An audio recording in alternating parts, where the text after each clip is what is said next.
대사께서는 최근에 경쟁적 죄송합니다. 지금 저 대사관 감사 얘기하다가 장관께서는 최근에 우리 한국 정부와 일본 정부가 경쟁적으로 독도 홍보 영상 동영상을 공개한 것을 알고 계시고 보셨습니까? 두 개 비교해서? 다 봤습니다. 둘 다 비교해서 보셨습니까? 봤습니다. 예. 그럼 제가 지난번 14일 국감에서 브로셔 등의 이 인쇄 홍보물에 대한 독도 홍보물에 대한 문제점 지적한 거 보고 들으셨습니까?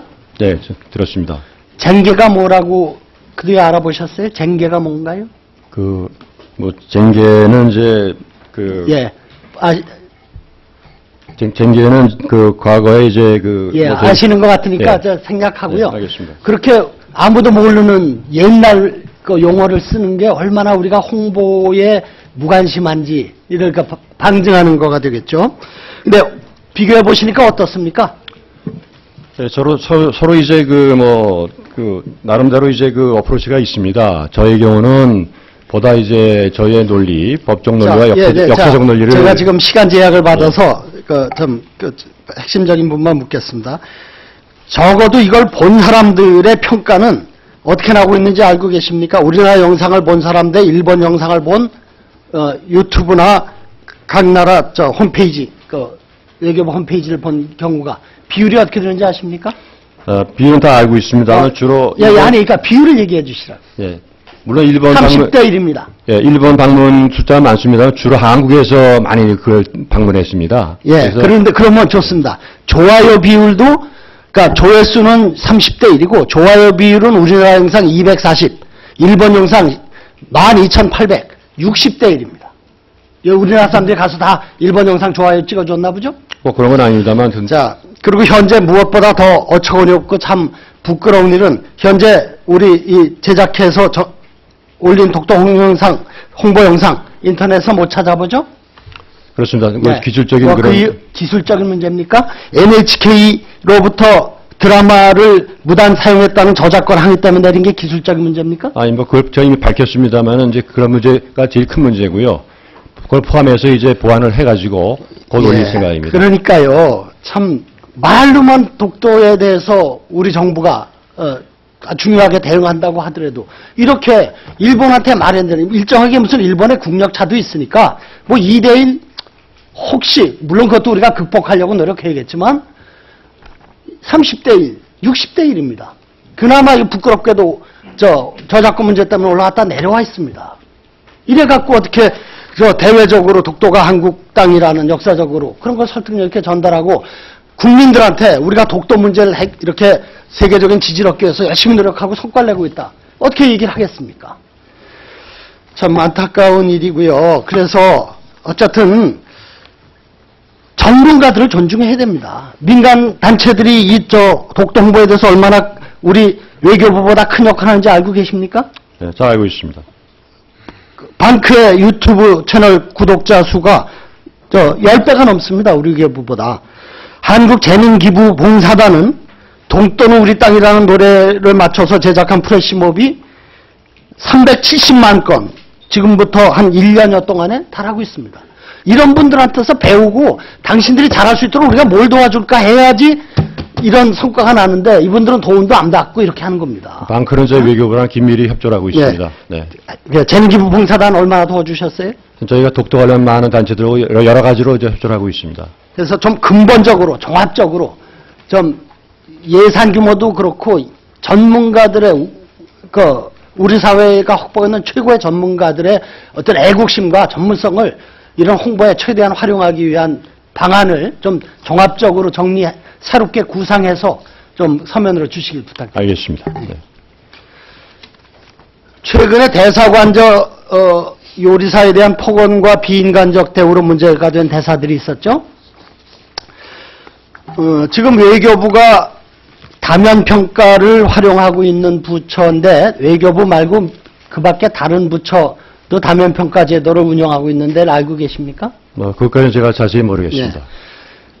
현재 자꾸만 대사란다. 장관께서는 다면평가 제도를 얼마나 충분히 이해하고 계시고 또 계신지, 그리고 이 현재 외교부가 하고 있는 이 다면평가에 대한 평가를, 그 효과에 대해서 어떻게 보시는지 간단하게 말씀해 주시죠.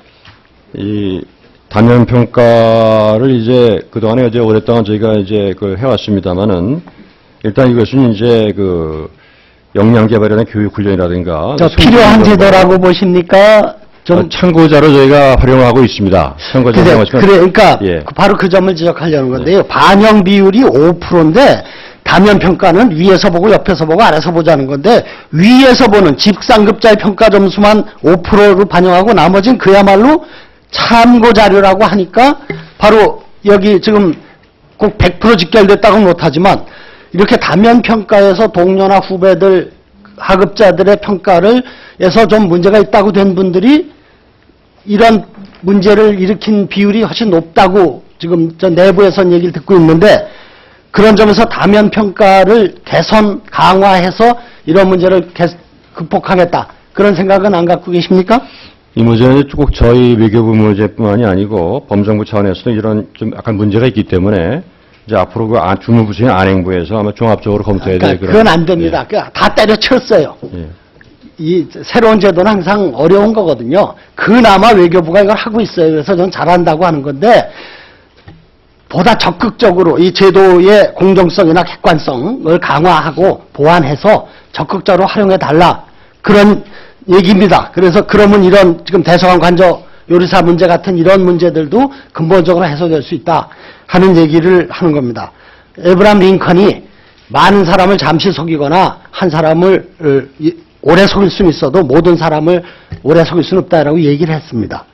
다수의 의견이 소수의 의견보다 그래도 배울 게 있고 참고할 게 있다는 게 민주주의의 기본 원리입니다. 저는 외교부가 이것을 운영하는 것을 높게 평가를 하고 좀 더 실질적으로 그래서 다른 부처에도 도움이 되고 교육 효과가 있을 수 있도록 적극적으로 할 것을 좀 당부드리고 이 부분에 대해서도 종합적인 어떤 강화 개선 대책을 좀 만들어서 전해주시면 좋겠습니다.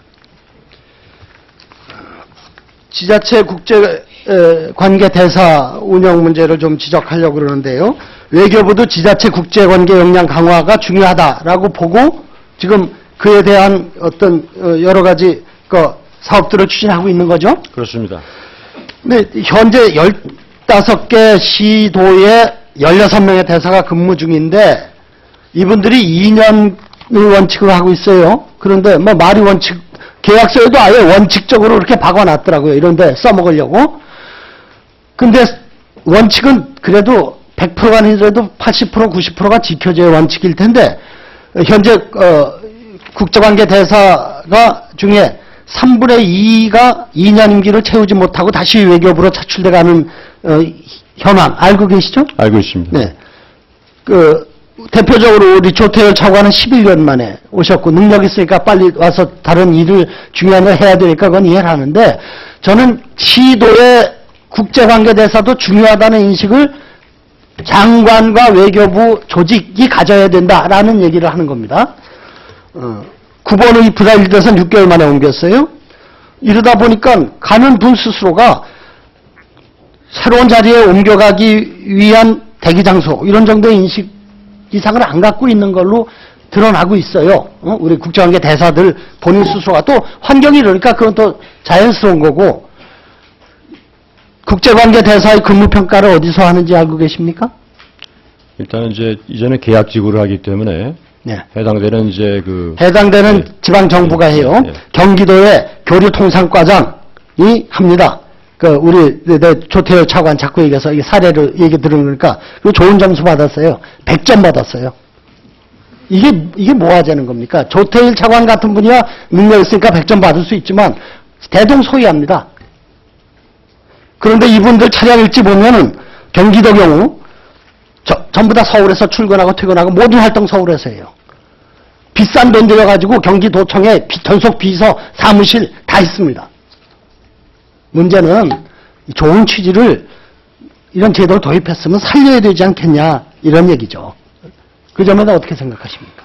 예, 저희가 이제 외교 인력 수급 사실상 불가피하게 좀 조기 이제 본부로 이제 불러드리는 경우가 있습니다만 그런 경우에도 앞으로 이런 지방자치단체 국제화, 또 지원 업무에 차질이 없도록 이런 조화를 이루도록 하겠습니다. 지금 문제점을 잘 인식하고 있습니다.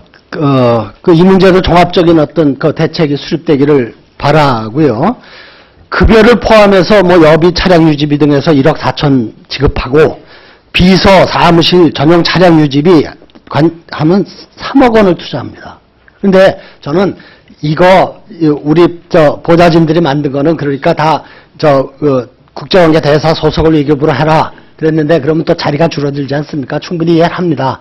그러니까 파견으로 하되 정말 우리 외교부의 외교 역량, 나가서 대한민국의 외교 역량을 중앙정부가 아니라 지방정부까지 확대 강화 연대한다는 그런 관점에서 지원부서 확실하게 지원이라는 관점도 그렇고 지방정부의 국제관계 대외협력관계를 외교 업무의 중요한 영역으로 설정을 하고 그건 정말 난 국가지도 필요하다고 보지만 우선 과례도 설치해서 단순한 지원이 아니라 자체 업무로 적극적으로 대응을 하시길.